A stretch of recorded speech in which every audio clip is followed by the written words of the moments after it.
आज हम बात करने वाले हैं आत्मा की दुनिया कैसी होती है, आत्मा कैसे होते हैं, क्या करते हैं, वो लोग कैसे रहते हैं।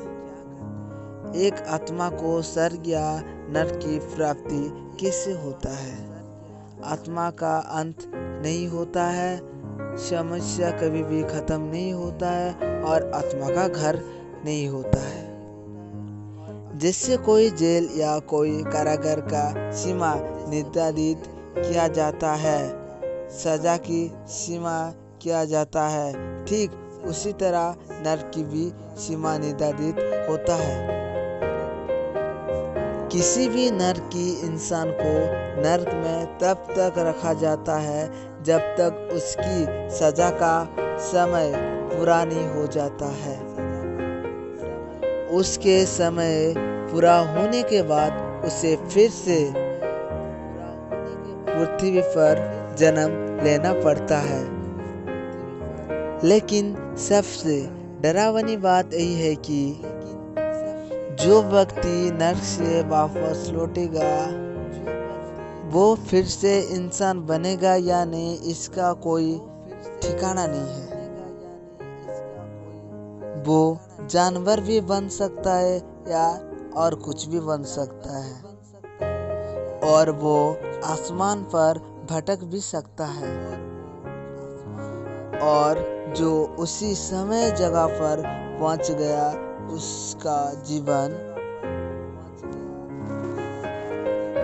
भयानक अंधकार में डूब सकता है, और जो सर के सूख काट के वापस आता है वो और एक बार मनुष्य पर जन्म लेता है और कर्म करने का अवसर प्राप्त होता है। वो फिर से इसी जन्म में पाप करेगा तो उससे भी नरक जाना पड़ सकता है और नरक की दर्दनाक सजा का सामना भी करना पड़ सकता है। अर्थात जीवन मरण का समय लगा रहेगा। आत्मा भटकती रहेगी तब तक जब तक कि उसे मोक्ष की प्राप्ति नहीं हो जाती है। मोक्ष की प्राप्ति ही आत्मा का अंतिम यात्रा होता है, यानी कि वो आखिरी यात्रा में होते हैं। और मोक्ष की प्राप्ति सिर्फ नेक इरादे वाले लोग ही कर सकते हैं। सच्चे मार्ग और एक सच्चे गुरु ही दिला सकता है। अगर आपका गुरु सच्चा है तो वो आपको सभी संकटों से निकालकर सर की मोक्ष की द्वार तक ले जाएगा। मोक्ष प्राप्ति के पाने का रास्ता है, पर सभी रास्ते सत्य और कर्म के ही होते हैं। जब तक योग साधना और सत्य के मार्ग पर चलने वाले को ही मिलता है मोक्ष प्राप्ति।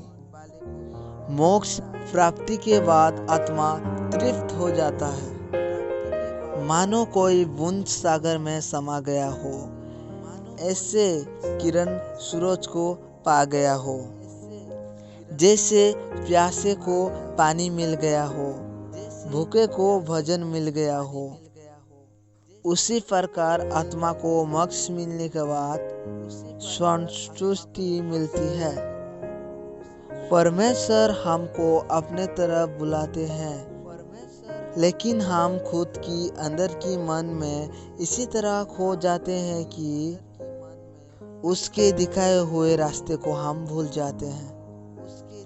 उसका भजन, उसका आनंद और उसकी राह सब कुछ हम भूल जाते हैं, और हमारा हृदय से प्राण निकालने के समय पर वो बात हमको याद आते हैं। बचपन खेल में, जवानी मस्ती में और बुढ़ापा कुछ ही पल में। कुछ ही फल प्रभु को देने से समस्या का हल नहीं होगा। समर्य भजन बुढ़ापे में नहीं करना चाहिए, जब तुम्हारा उम्र होता है उसी टाइम करना चाहिए। खुदा का दिखाया हुआ रास्ता पर हम चलकर भी बहुत कुछ कर सकते हैं। जीवन के हर एक आनंद को भोग सकते हैं। फिर भी सत्य से दूरियां क्यों? खुदा से, परमेश्वर से दूरियां क्यों है? अगर सत्य राह पर देखा तुम सत्य राह पर चलना शुरू कर दे तो स्वर्ग पाने के लिए या नरक पाने के लिए या मोक्ष प्राप्ति के लिए किसी का अलग तरीका या कर्म करना नहीं पड़ेगा। जो मार्ग पर मानव का व्यक्तिगत जीवन है वही करना पड़ता है, और ऐसे जीना शुरू कर दे तो स्वर्ग क्या, मोक्ष की प्राप्ति क्या, सभी अपने आप हो जाएगा। वास्तविक जीवन क्या है? सत्य के मार्ग पर चलना होता है, लोगों का सहारा बनना होता है, लोगों का मदद करना होता है, और अपना हर दिल के एक समय तुम खुदा के ध्यान में लगाने से ये हो सकता है। क्योंकि ध्यान एक ऐसी चीज़ है जैसे कि हम जो नहीं कर सकते हैं वो कर सकते हैं। जैसे कि हमारा मन परिवर्तन होने का कारण हमारा, या हम ध्यान से ये कर सकते हैं। इसलिए तुम हर दिन कुछ टाइम ध्यान करोगे तो हो सकता है तुम अपने मन को अपने काबू में रख सको। आज के लिए इतना ही। आपको स्टोरी अच्छा लगा हो तो प्लीज़ एक लाइक, सब्सक्राइब करना हमारे चैनल को। लाइक करें, सब्सक्राइब करें और बेल आइकन को टच करें।